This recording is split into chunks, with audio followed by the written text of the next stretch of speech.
Et bonjour à tous, merci à vous d'être là pour cette nouvelle vidéo qui aura un autre format que d'habitude parce qu'il s'agit d'un vlog.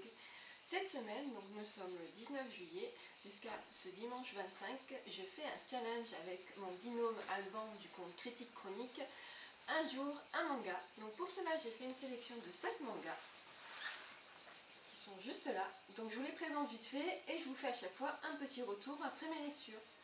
Donc pour lundi, soit aujourd'hui, j'ai prévu de lire The Elf and the Hunter tome 2. C'est un manga que j'ai découvert il y a 2-3 semaines, j'avais lu le 1 et j'ai beaucoup aimé. On est sur une petite fée, une elfe plutôt, qui s'appelle Magritte, qui est avec son chasseur qui s'appelle Yura. Et en fait elle fait des objets magiques avec, pour résoudre des problèmes. Donc par exemple dans cette aventure, à un moment ils vont aller au fin fond ce qu'ils appellent univers, qui est une espèce de monde souterrain, et pour agir elle va créer un objet pour aider à sauver des gens. Et c'est de la fantasy, voilà, c'est un seinen fantasy, mais de ce que j'ai lu pour l'instant c'est accessible aux adolescents aussi. Je vous ferai un retour dessus après la présentation parce que je viens de le finir. Ensuite, pour mardi, j'ai prévu de lire Magus of the Library de Mitsu Izumi chez Kiun. C'est un des mangas que j'ai eu en cadeau pour mon anniversaire et j'avais vraiment hâte de le découvrir. Donc ça parle de livres, ça parle de bibliothèque. Donc celui-ci c'est pour mardi. Pour mercredi, je continue La Gameuse et son chat avec un tome 4. J'ai déjà lu les 3 premiers tomes que j'aime bien. Ça tourne un peu en rond, mais bon voilà, c'est très mignon avec cette histoire de chat. Et là, si j'ai bien compris, le petit chat va avoir un deuxième pour lui tenir compagnie, donc j'ai aussi hâte de le lire. Pour jeudi, je me suis prévu Beyond the Clouds de Nick chez Kiun aussi. C'est un tome 1 que m'a offert Mélanie pour mon anniversaire. Alors je ne sais pas du tout de quoi ça parle, mais j'ai très envie de le découvrir. Je trouve que les dessins sont très doux, très poétiques, donc ça peut annoncer que du bon. Pour vendredi, je continue La Reine d'Égypte avec ce tome 8. Là aussi, je trouvais que ça commençait un peu à tourner en rond. On va voir comment ça évolue. Ça fait un mois que je crois que je l'ai acheté, donc il est temps de le lire. J'ai hâte de retrouver Hatshepsut, savoir comment elle s'en sort avec la gestion du royaume. Pour samedi, j'ai prévu de lire le tome 1, Les carnets de l'apothicaire, toujours aux éditions Kiun. Donc là, on est avec une jeune fille qui est vendue, qui va se retrouver à la cour de Chine, où elle va devenir apothicaire. Bref, de toute façon, ça, je pourrais vous en dire plus quand je l'aurai lu. Je ne vais pas lire les quatrièmes de couverture, j'aime bien découvrir les mangas. Et dimanche, j'enchaîne avec la suite, le tome 2. Donc voilà, ça va me faire 7 petites découvertes. Et en fait, au final, quand je regarde, dans ces 7 mangas, il n'y en a que 2 qui ne sont pas des éditions Kiun. Voilà, c'est une belle sélection, je suis bien contente, j'ai hâte de les lire. Et donc, je vais vous faire un petit retour pour The Elf and the Hunter. Donc, c'est la suite, donc, comme je vous ai dit, du premier tome. On retrouve donc Magritte, Yura et l'ami de Yura qui s'appelle, excusez-moi, j'ai déjà oublié. Je crois qu'ils disent pas son nom.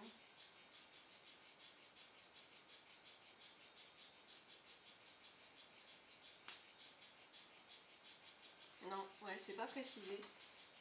Donc en fait c'est un ami de Yura qui est aussi un chasseur qui vient les voir parce qu'il a des explorateurs ont envoyé un appel à l'aide quand ils étaient dans ce que je vous disais univers. Donc univers, vous avez une espèce de grande statue, un gros château, et en fait c'est un ensemble de galeries qui se trouve dessous. Plus vous descendez, plus il fait froid, plus la densité de l'air est faible et plus il y a de monstres. Donc en fait, ils vont se lancer tous les trois à la recherche de ces explorateurs.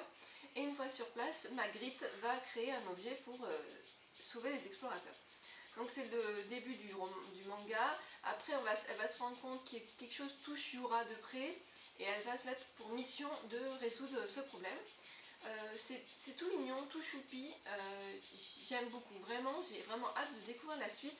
Parce que autant à chaque fois c'est à peu près la même construction, quelqu'un vient les voir pour construire un objet, mais c'est pas répétitif, on est vraiment à chaque fois il y a une quête différente, en plus on apprend davantage sur les personnages, donc vraiment je suis très contente de cette découverte que j'ai fait au détour d'une étagère complètement par hasard, complètement attirée par la couverture, on va pas se leurrer, hein. J'ai été complètement attirée par la couverture, et donc voilà, je suis très contente de cette découverte. Sur ce, je vous laisse et je reviens demain pour vous dire ma lecture de Magus of the Library, le premier tome.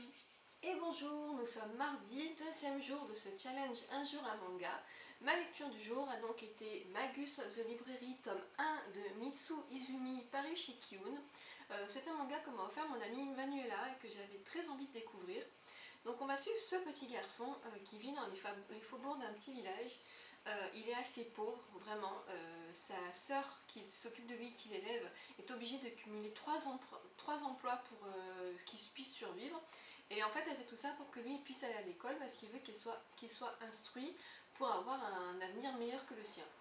Et en fait, ce petit garçon, il n'a quand même pas de chance jusqu'au bout, c'est qu'en fait, à l'école, il est moqué, harcelé parce qu'il a les oreilles pointues et parce qu'il est pauvre. Donc il est tout le temps tout seul, il n'a pas d'amis, il est vraiment dans une très grande solitude. Et il a une passion qui est la lecture. Ce petit garçon adore lire. Et là où c'est vraiment un drame pour lui, c'est que l'accès de la bibliothèque municipale lui est refusé parce qu'il est pauvre. Et en fait, les pauvres sont considérés comme des personnes qui ne prennent pas soin des objets. Donc le directeur de la bibliothèque ne veut pas qu'il rentre dans sa bibliothèque. Mais lui, il connaît quelqu'un qui arrive à le faire rentrer, donc il arrive à lire certains livres. Et en fait, un jour, sa route va croiser celle d'une personne, d'une femme qui vient de la capitale, qui travaille dans la bibliothèque de la capitale. Donc c'est une de ces personnes-là. En fait, vous avez 4 femmes qui vont venir, qui sont des restauratrices de livres et qui s'occupent aussi de tout ce qui est problème extérieur de librairie, de bibliothèque. Par exemple, si elles doivent venir récupérer un vieux grimoire, c'est elles qui se déplacent pour l'amener dans leur bibliothèque. Et donc leurs routes vont se croiser et en fait une des filles va lui porter son attention et va lui porter sa confiance, qui va aider le petit garçon à davantage vivre, on va dire, dans sa ville. Au début, le petit garçon a 5 ans et à la fin du manga, il a 13 ans. Donc à la fin, on voit très bien qu'il y a une suite, du coup, parce que ce petit garçon qui a 13 ans a un but particulier. Et en fait, c'est une histoire très mignonne où il y a des personnages quand même un peu surnaturels, parce qu'une des 4 personnes là a des petites ailes et elle peut voler. Il rencontre aussi lui des créatures fantastiques, une espèce de chien avec une corne, voilà. Toujours des êtres surnaturels qui sont gentils avec lui. Et ce livre tourne tout autour de l'univers du livre. On nous y parle de la restauration, des bienfaits de la préservation des livres, pourquoi c'est important de les conserver, de les léguer aux générations suivantes. J'ai beaucoup aimé cette lecture, je pense lire la suite très bientôt. C'est vraiment un très bel objet, un très beau manga. Qui, de toute façon, à chaque fois, ils sont très très beaux. Et je suis très contente d'avoir pu le lire. Et demain, donc, ça sera le 3e jour, je continuerai avec La Gameuse et son chat, le tome 4. Voilà, je vous dis à demain. Nous sommes mercredi, 3e jour du challenge Un jour un manga. Aujourd'hui, j'ai donc lu La Gameuse et son chat, tome 4 de Wataru Nadatani chez Doki Doki. Donc j'ai déjà lu les 3 premiers tomes de ce manga et c'est un manga qui me plaît beaucoup parce que ça parle de chat, mais aussi ça parle de comment bien éduquer son chat, bien s'en occuper.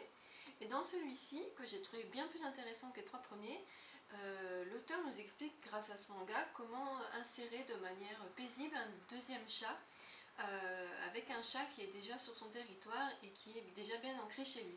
Donc là en fait le chat c'est attendez, je ne vais pas vous dire de bêtises. Omushubi. Omushubi. Oh, comment il s'appelle? Omusubi, voilà. En fait, c'est le petit chat noir et blanc qu'on voyait dans les autres mangas. En fait, il va plus être tout seul. Sa patronne va lui trouver un autre petit chat qui est tout mignon, qui est tout court sur pattes, qui est vraiment tout choupi. Et du coup, en fait, elle nous explique comment elle a réussi à les intégrer ensemble, comment ils s'apprivoisent. Donc, ils expliquent bien qu'au début, il faut un peu les séparer pour que chacun prenne possession de son territoire et qu'après, il faut qu'ils se mêlent un peu pour se mettre les odeurs l'un sur les autres. J'ai trouvé ça très intéressant. Je trouvais que c'était une belle façon d'expliquer comment préparer la venue d'un nouveau chat alors qu'il y a déjà un chat. Je ne sais pas combien il y a de tomes, c'est pas précisé, j'aimerais bien savoir combien il y en a. Mais je pense que pour l'instant je vais la continuer, on verra. Là, comme j'étais contente de celui-ci, le 5 me fait bien envie. Mais c'est vrai que j'avoue que si c'est une série qui dure sur 15 mangas, je suis pas sûre de prendre les 15. Mais voilà, pour l'instant, cela me plaise bien et c'est une petite dose de mignonnerie qui fait toujours du bien. Et demain, du coup, pour mon 4e jour, je lirai Beyond the Cloud, Nous sommes jeudi, c'est donc le 4e jour de la semaine et donc la 4e lecture de mon challenge manga. Aujourd'hui j'ai lu Beyond the Clouds, la fillette tombée du ciel par Nick aux éditions Kiun Kizuna. Donc c'est Mélanie qui m'a offert ce beau petit manga. J'adore la couverture, je la trouve très douce, très poétique. Et il y a même la première page dans le manga qui est très très belle. Vous voyez, vraiment très très jolie. C'est très doux, vraiment tous les dessins tout le long sont vraiment très doux. Et là on va suivre un petit garçon. Alors, comment il s'appelle? Chez moi et les noms, ça fait deux. Hein.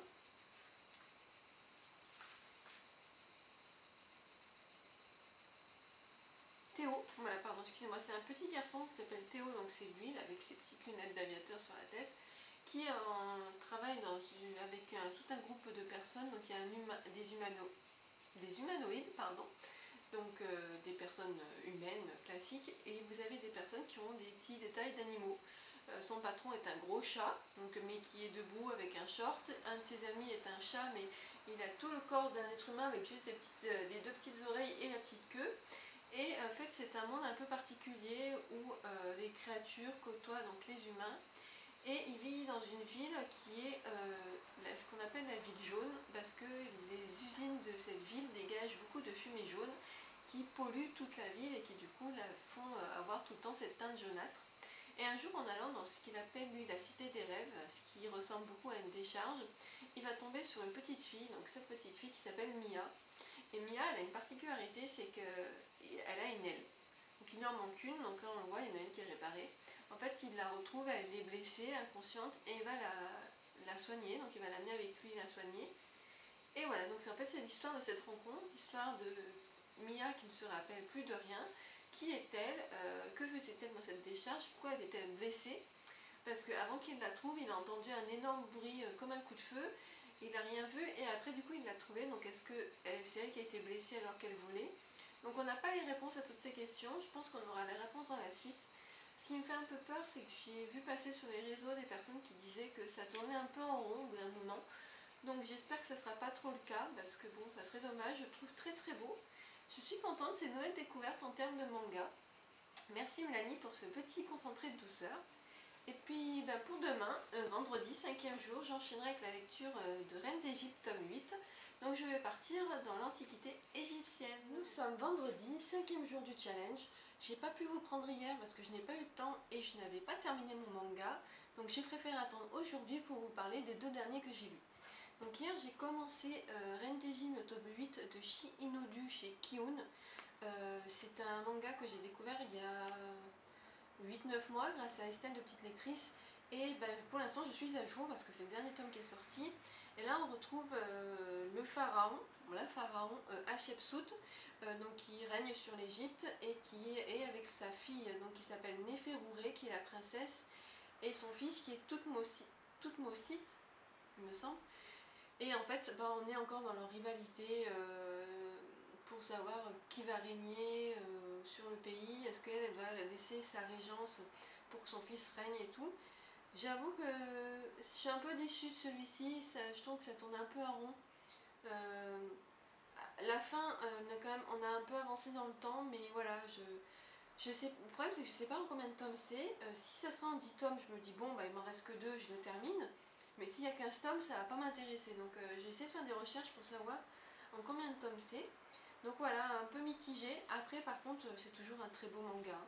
Ils sont toujours très beaux. Kiun, c'est vraiment des très très beaux. Et aujourd'hui, j'ai donc lu le premier tome de Les Carnets de l'apothicaire de Itsuki Nanao et Neko Courage aux éditions Kiun aussi. Je suis abonnée aux éditions Kiun. Donc dans celui-ci, on va suivre Mao Mao, qui est une jeune fille qui a été kidnappée à l'âge de 17 ans alors qu'elle ramassait des plantes médicinales dans la forêt. Et du coup, elle est à la cour intérieure de l'empereur où elle est servante. Et en fait, grâce à son savoir, sa connaissance des fleurs et des remèdes, elle va devenir apothicaire. Donc elle va être au service d'une des concubines de l'empereur qui, suite à une maladie de son bébé, va rencontrer Mao Mao, et là elles vont pouvoir faire connaissance et surtout elle va pouvoir protéger la concubine en devenant goûteuse. Donc voilà, j'ai bien aimé. J'ai le tome 2 là qui m'attend pour demain. À l'heure actuelle, il y a 4 tomes qui sont sortis et je trouve qu'il y a vraiment du potentiel, ça me plaît beaucoup.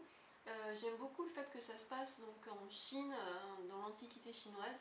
C'est vraiment très intéressant, donc ouais, je pense que ça va être une série qui va bien me plaire.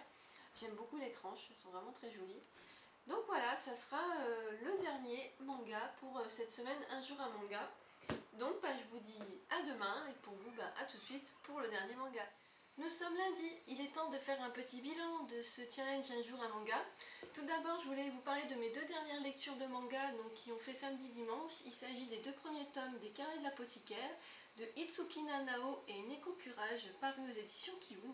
Donc en fait, dans cette saga, dans cette série, on va suivre Mao Mao, donc, qui est cette jeune fille de 17 ans, qui a été kidnappée alors qu'elle ramassait des herbes médicinales et elle a été vendue à la cour intérieure de l'empereur de Chine. Et en fait, une fois sur place, en fait, elle est servante et elle est au service d'une des concubines de l'empereur. Et un jour, suite à des étranges morts de nourrissons et de maladies des mères des nourrissons, elle va se rendre compte qu'il y a vraiment un problème, elle va comprendre la cause et elle va mettre un message anonyme pour dire voilà quelle est la cause. Et en fait, elle va ainsi être démasquée et devoir révéler qu'elle s'y connaît quand même bien en médecine, en remède médicinal, et du coup qu'elle était apothicaire avant d'avoir été kidnappée. Donc elle va se retrouver à être demandée à chaque fois pour différentes pathologies. J'ai beaucoup aimé ce manga, il m'a vraiment beaucoup plu. Pour l'instant il y a 4 tomes, je pense qu'au mois d'août j'achèterai les 2 autres tomes parce que vraiment j'ai beaucoup aimé. Ça a été une belle découverte, je les trouve très documentés, ils sont vraiment instructifs en fait, on apprend plein de trucs. Il y a du contenu, on sent que voilà, ça va pas s'étirer. En fait, une histoire ne s'étire pas sur 3-4 tomes. On sait vraiment elle est commencée, développée et terminée dans un manga. Et ça, j'aime beaucoup en fait. Ça fait vraiment pas traîner l'histoire, ça ralentit pas. Et voilà, ça a été la très très belle découverte. Donc pour le bilan de cette semaine, j'ai bien lu mes 7 mangas, sauf samedi où j'en ai lu 2 au lieu d'un parce que vendredi j'ai eu du mal à en lire un. Il va s'en ressortir que j'ai eu quand même de bonnes lectures, voilà, avec ceci. Celui-là c'est un coup de cœur, ça très contente de la suite. Celui-ci, belle découverte de début de saga, donc je pense lire la suite. Ça, coup de cœur confirmé, voilà, c'est mieux dans mon sens. Coup de cœur confirmé, j'ai beaucoup aimé. Après, ça j'ai bien aimé, mais j'ai peur que ça soit un peu léger. En fait, il n'y a pas vraiment d'histoire développée. Ça commence doucement, il y a un événement, et puis voilà, tout s'arrête comme si de rien n'était. Voilà, peut-être que je dirai la suite pour savoir si ça se développe, mais ça ne sera pas une priorité en manga. Et en Reine d'Égypte, vraiment très très déçue. Il faut que je fasse des recherches pour savoir combien de tomes il y a encore, mais voilà, s'il y en a encore beaucoup, je pense que je m'arrêterai là. Voilà, donc j'étais très contente de faire ce challenge. Est-ce que vous l'avez fait? Est-ce que vous avez réussi à lire 7 mangas? Après, si vous n'avez pas le temps de lire dans une journée, vous pouvez rattraper une journée. Si vous avez le temps, vous en lisez 2, voilà, il n'y a pas de souci. Le but c'était un peu de faire descendre la pile de mangas. Et puis sinon, qu'avez-vous lu de beau pendant cette semaine? Moi je suis en train de lire Crescent City de Sarah Ginas. C'est un beau bébé de 900 pages que je lis sur liseuse parce que voilà, je voulais pas abîmer mon livre. Et du coup, de lire les mangas m'a un peu ralenti dans la lecture, mais ça va, je trouve que je m'en sors pas trop mal. Sur ce, je vous remercie d'avoir regardé cette vidéo et je vous dis à très bientôt.